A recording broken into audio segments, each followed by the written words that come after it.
Alors, on va faire un petit point quand même sur Jess et sur Dash. Parce que j'avais fait vidéo en septembre et octobre l'année dernière. C'était des vidéos où ça allait très bien, puisque Pegula venait de faire finale de l'US Open, et puis Kakina avait gagné le tournoi de Ningbo en Chine, et tout allait bien. J'avais beaucoup d'espoir, mais alors là, tout est retombé. Fin de saison invisible pour les deux joueuses et début de saison raté pour les deux joueuses. Alors on va commencer par Pegula. Pegula, elle a fait une saison 2024, une saison d'été 2024 absolument extraordinaire. Elle a gagné un tournoi 500 sur herbe au mois de juin. Elle a battu Coco Gauff et puis elle a fait une finale extraordinaire, un courage exceptionnel. Ensuite, elle a gagné le tournoi 1000 de l'Open du Canada. Elle a fait finale à Cincinnati, tournoi 1000, et ensuite finale à l'US Open, Grand Chelem. Donc elle a fait une saison d'été formidable. Elle a pris à peu près 3000 points. Aujourd'hui, elle en a 5000. Donc l'essentiel de ses points, elle les a pris là. Bon, elle était blessée, elle a eu des blessures en première partie de saison. Et elle a complètement raté sa fin de saison. Elle n'a rien fait dans les tournois en Asie.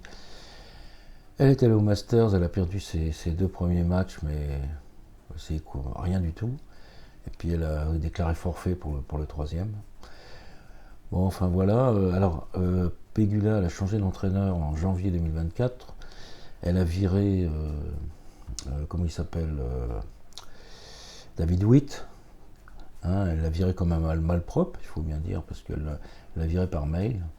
Alors que David Witt, c'est quand même l'entraîneur qui l'entraînait depuis 2019. C'est un grand type qui a une bonne tête, sympa et tout. Il l'entraînait depuis 2019. Il avait fait passer de l'anonymat, parce que à 24-25 ans, Pegula, elle était à peine dans le top 100. Il avait fait passer de l'anonymat à la troisième place mondiale. Bon, elle l'a viré. Elle a pris deux entraîneurs. Deux entraîneurs qui se partagent le travail. Hein. Ils la suivent chacun dans certains tournois.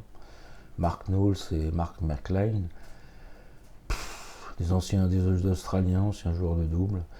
Alors effectivement, on peut dire, comme elle a viré David Witt parce qu'elle n'avait pas de résultat en Grand Chelem, elle s'est arrêtée au quart de finale. Elle est allée en finale de l'US Open, donc c'est une réussite. Mais est-ce que c'est vraiment une réussite, hein? Moi, je suis pas sûr. Sur le long terme, sur même le moyen terme, je suis pas sûr que ça soit une réussite. Mais enfin, bon. Alors il y a peut-être aussi, Pegula, elle vient d'avoir 31 ans. Peut-être que l'âge joue aussi. Je ne serais pas étonné que si elle n'arrive pas à faire des bons résultats cette saison, elle arrête. Elle aura bientôt 32 ans à la fin de l'année. Peut-être qu'elle va. Hein, elle a plein de pognon, hein, Pegula. Puis c'est pas le genre de joueuse, je pense. Hein. Si elle sent qu'elle n'arrive plus, c'est pas le genre de joueuse à jouer les seconds couteaux et à continuer. Voilà, donc alors qu'est-ce qu'elle a fait en 2025, Pegula? Elle s'est fait battre au troisième tour de l'Open d'Australie par Danilovic. Franchement, Danilovic, c'est une bonne joueuse, mais joueuse très inconstante. Là, elle a fait un bon match. Hein. C'est une joueuse serbe. Alors, il y avait Djokovic qui était dans les coulisses et qui regardait son match, qui était très content. Elle a perdu 6-1 au deuxième set. Hein. Perdu en 2 sets. Voilà. Alors, elle a toujours ses qualités, bien sûr, Pegula, son revers extraordinaire, son sens du jeu. Voilà. Mais moi, j'ai l'impression qu'elle est plus fragile qu'avant. Elle a moins d'énergie. Au tournoi de Doha, par exemple, elle gagnait les premiers sets et elle avait beaucoup de mal à finir les matchs. Deuxième set très compliqué, et ça s'est très mal fini parce qu'elle a perdu contre Alexandrova. Elle a gagné le premier set et ensuite elle a perdu 6-1, 6-1 contre Alexandrova. Voilà. Donc, alors là, elle a joué hier son premier match à Indian Wells. parce que c'est le tournoi qui nous occupe, hein, qui a commencé cette semaine. Et c'est un grand tournoi, Indian Wells, c'est un tournoi 1000, on dit même que c'est le 5e Grand Chelem, parce qu'il y a un super stade, enfin c'est autre chose que les tournois 1000 de Doha et Dubaï, hein, qui sont surcotés. Mais là, Indian Wells, elle est chez elle, sur dur, aux États-Unis. Elle a gagné son premier match hier 6-4, 6-2 contre Linette. Bon, ça n'a pas été très, très compliqué. Linette n'a pas fait un grand match. Alors on peut dire que c'est bien, puisqu'elle a gagné la semaine dernière un tournoi, Pegula, mais c'était le tournoi d'Austin, c'est un tournoi 250. C'est très rare qu'une top 10 joue des tournois 250. C'est extrêmement rare, elle l'a fait je pense pour pouvoir jouer, gagner des matchs. Elle a gagné 5 matchs, ouais. Donc là, elle a gagné son 6e match hier de suite. On pourrait dire c'est formidable, mais bon, c'est pas les grandes joueuses. Voilà, donc je pense que c'est un tournoi de vérité, hein, Indian Wells.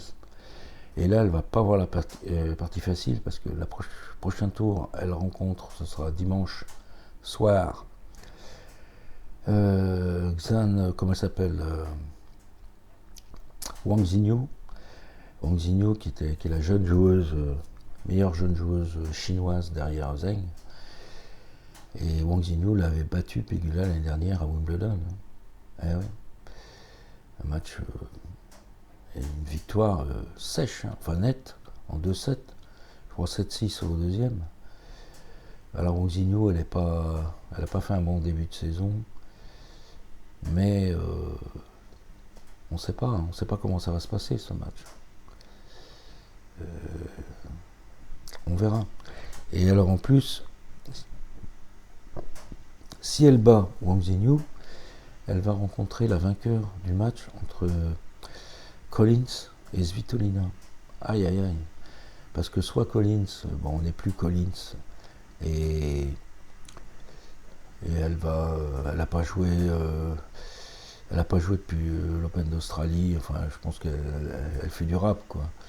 Mais soit Collins n'est plus Collins de l'an dernier et elle va perdre, soit elle est redevenue la grande Collins, et alors là, ça va être battre Collins, ça va être une paire de manches. Hein. Les deux américaines, ça va être très compliqué, mais alors si c'est Svitolina, ça va être très très compliqué aussi. Svitolina, c'est une très grande joueuse. Alors Badoza l'a battue cette saison, mais elle l'a battue en 2-7, mais 7-6 au deuxième. Je peux vous dire que si elle n'avait pas gagné 7-6, je pense que Svitolina aurait gagné. Parce que Svitolina, c'est une joueuse qui commence ses matchs toujours un peu endormie. On a l'impression qu'elle n'est pas très fait des fautes, qu'elle n'est pas très. Et puis petit à petit, parce qu'elle a besoin de trouver quelque chose en elle pour la sublimer, petit à petit elle joue de mieux en mieux. Et c'était une joueuse. Vous savez, Svitolina, c'était la grande joueuse il y a quelques années. Hein. Quand il y avait Alep, Svitolina était, je ne sais plus si elle était 2e ou 3e mondiale. Enfin, c'était le grand espoir de la grande joueuse à venir. Puis bon, après il y a eu la guerre en Ukraine, il y a eu sa maternité. Enfin, là, elle a 30 ans, elle est revenue, elle plafonne, mais ça reste une très très très grande joueuse. Voilà. Donc voilà ce qui attend Pegula, ça va pas être facile. Hein. Ça va pas être facile. Voilà. Moi je pense qu'elle aurait pas dû changer d'entraîneur. Je pense que. Alors, elle a dit que dans une interview il n'y a pas longtemps que il faut faire les choses, même si ça rate, après au moins on ne regrette pas d'avoir essayé. Alors j'ai l'impression qu'elle parlait de son changement d'entraîneur. Ah oui. Ouais. Moi, je pense qu'elle aurait dû rester avec David Witt, qui est un très bon entraîneur. Bon. Et puis, bon, maintenant c'est peut-être l'âge aussi, 31 ans. On ne sait pas. Je sais pas, elle est plus fragile, je trouve. Son coup droit, elle a toujours un coup droit un peu. C'est plus difficile pour elle de jouer le coup droit que de jouer le revers. Mais son coup droit, quand elle le maîtrise bien, il est très très dangereux. Hein. Mais là, bon, elle peut faire sortir des balles. Enfin, c'est pas. Enfin, on va voir. Hein, ça va être compliqué. Ça va être compliqué, mais ce sera moins compliqué que pour Kasatkina. Alors Kasatkina, c'est. La pauvre Dasha. Alors elle, depuis le tournoi de Ningbo, c'est absolument lamentable, elle n'a rien fait en Asie. Alors comme elle était 9e mondiale, elle est allée comme remplaçante au Masters. Pegula a perdu ses 2 premiers matchs, elle a déclaré forfait pour le 3e, et c'est Kasatkina qui a fait le 3e. Alors elle a joué 51 minutes contre Swiatek, elle a perdu 6-0, 6-1, ou l'inverse, je ne sais plus. 51 minutes, elle a gagné 100 000 ou 200 000 ou 300 000, je ne sais plus exactement, dollars. Voilà, bah, c'est bien, hein. Après elle est repartie en vacances. Voilà. Et en 2025, elle n'a rien foutu. Si, elle a quand même passé 3 tours à l'Open d'Australie. Alors ça ne lui est jamais arrivé l'an dernier, puisqu'elle a perdu dans les grands chelems, elle a perdu soit au premier tour, soit au deuxième. Elle a passé 3 tours à l'Open d'Australie et elle a perdu en 8e de finale contre Navarro. Et ben elle ne doit pas perdre contre Navarro. Elle a fait un match courageux, mais elle a été dominée. Navarro avait l'avantage depuis le début. Hein. Kasatkina a sauvé des balles de 7, je crois, si je me souviens bien, dans le deuxième. Elle a gagné le deuxième set et elle a perdu le troisième 7-5. Mais Kasatkina est une meilleure joueuse que Navarro. Elle doit battre Navarro. Mais elle ne l'a pas battu. Mais il y a eu des choses encore pires depuis 2025, dont le match contre Cirstea à Dubaï.